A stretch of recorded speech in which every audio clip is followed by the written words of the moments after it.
Good morning, students. How's you doing? I hope you are doing well. Dear students, up to now we have completed the reading of the part number 2 of the chapter number 2 in your book Beehive. And today, on 8th of October, we are going to read part number 3 of this chapter.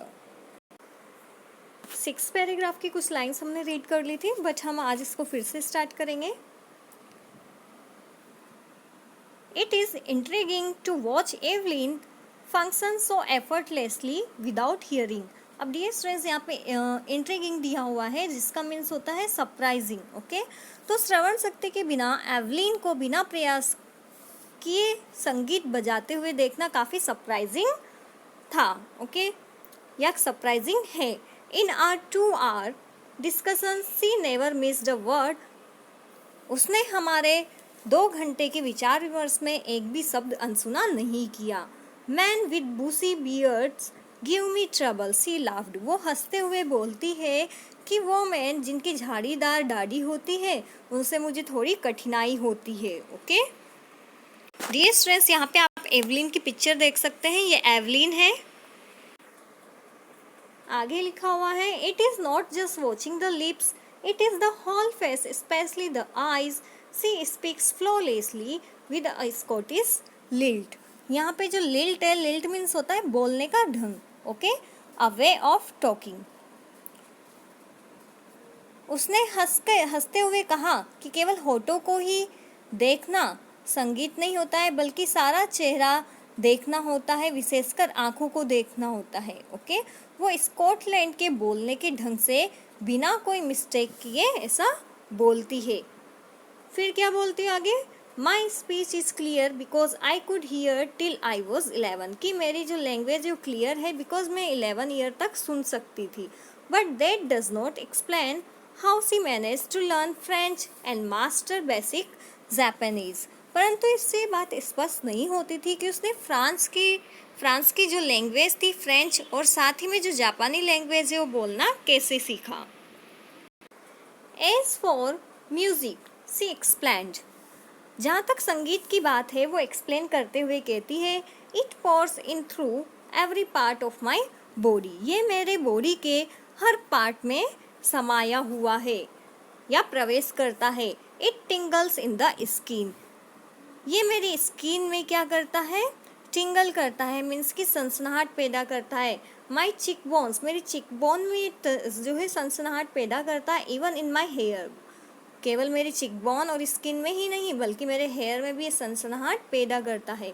When she plays the xylophone, she can sense the sound of passing up the stick into her fingertips. जब वो xylophone को बजाती है तो वो sound की छड़ियों में से होकर उसकी उंगलियों के छोरों में प्रवेश करती है. क्या प्रवेश करती है? Tingling. By leaning against the drums, she can feel the resonance flowing into her body. जब वो ढोलों का सहारा लेती है तो वह गूंज को अपने शरीर में प्रवेश करती अनुभव करती है. On a wooden platform, she removes her shoes so that the vibration pass through her bare feet and up her legs. लकड़ी के सेज पर वह अपने जो शूज़ है उनको उतार देती है ताकि जो कंपन है वो उसके पैरों में से होकर उसके लेग्स में, उसके टांगों में आ सके. आगे 8 पैराग्राफ है. Not surprisingly Evelyn delight her audiences. इसमें कोई आश्चर्य नहीं है कि एवलिन अपने जो ऑडियंस है उनका भरपूर मनोरंजन करती है. In 1991 she was presented with the Royal Philharmonic Society prestigious soloist of the year award. 1991 में उसे रॉयल फिलारमोनिक सोसाइटी ने उस ईयर के लिए एकल वादनकर्ता का प्रतिष्ठित खिताब मीन्स की अवार्ड दिया था. Okay, says master percussionist James Blades, God may have taken her hearing but He has given her back something extraordinary. ढोल बजाने वाले जो गुरु हैं, गुरु जेम्स ब्लेड, वो कहते हैं कि ईश्वर ने चाहे उसकी श्रवण शक्ति ले ली हो, लेकिन उसके बदले में उसको कुछ एक्स्ट्रा ऑर्डिनरी चीज़ दे दी है. Okay, what we hear she feels far more deeply than any of us. That is why she expresses music so beautifully. जो हम सुनते हैं उसे वो फील करती है और हमसे कहीं ज़्यादा गहराई से वो उसे फील करती है. और यही रीज़न है कि उसका जो म्यूज़िक है इतना ब्यूटीफुल वे में प्रेजेंट होता है या एक्सप्रेस होता है. Okay, Evelyn confess that she is something of workaholic. Evelyn जो है यह स्वीकार करती है कि उसे काम का बिल्कुल नशा है. But the rewards are enormous. लेकिन जो अवार्ड्स होते हैं वो कैसे होते हैं? वन लाइन स्किप हो गई है, यहाँ से रीड करना है. Okay, I have just go to work after harder than classical musician. आगे एवलिन बोलती है कि मुझे परिश्रम करना होता है प्रायः शास्त्रीय संगीतों से भी अधिक. But the rewards are enormous. लेकिन जो रिवार्ड्स होते हैं वो इनॉर्मस होते हैं, मीन्स कि व्यापक होते हैं. मीन्स कि इन सब का जो फल है वो उसे व्यापक मिलता है. Apart from the regular concern, Evelyn also gives free concert in prisons and hospitals. आगे एवलिन कहती है कि सामान्य संगीत सभाओं के अतिरिक्त एवलिन जेलों व अस्पतालों में भी मुफ्त संगीत सभाएं करती है. She also gives high priorities to classes for young musicians. अब क्या है, वह युवा संगीतकारों की कक्षाओं को भी अधिक महत्व देती है. Anne Richlin of the Beaton Fund for Deaf Children says she is a shining inspiration for deaf children. They see that there is nowhere that they cannot go.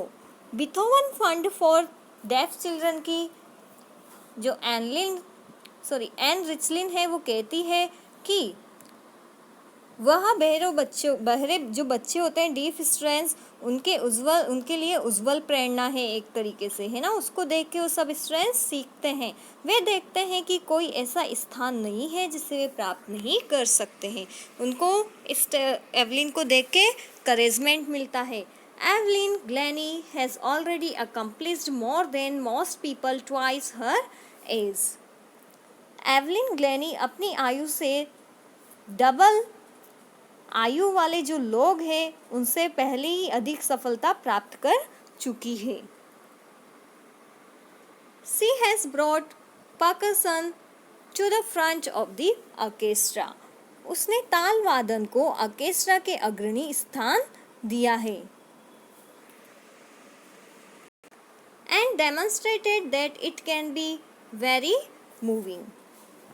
और उसने यह भी एक्सप्रेस किया है कि यह बहुत ही प्रभावशाली हो सकता है. She has given inspiration to those who are handicapped people who look to her and say, if she can do it, I can. अब क्या है, उसने उन सब विकलांग लोगों को प्रेरणा दी है जो उसे देखकर कहते हैं कि यदि वह ऐसा कर सकती है तो मैं भी ऐसा कर सकता हूँ. And not the least, she has given enormous pleasure to millions. और सबसे बढ़कर बात यह है कि उसने मिलियंस ऑफ पीपल लाखों लोगों का मनोरंजन भी किया है. Dear students, today we have completed the reading of this chapter. Tomorrow you will be sent question answers of this chapter. In today's homework you have to read this chapter completely. आपको आज के homework में इस chapter का part number 1 read करना है. That's it for today.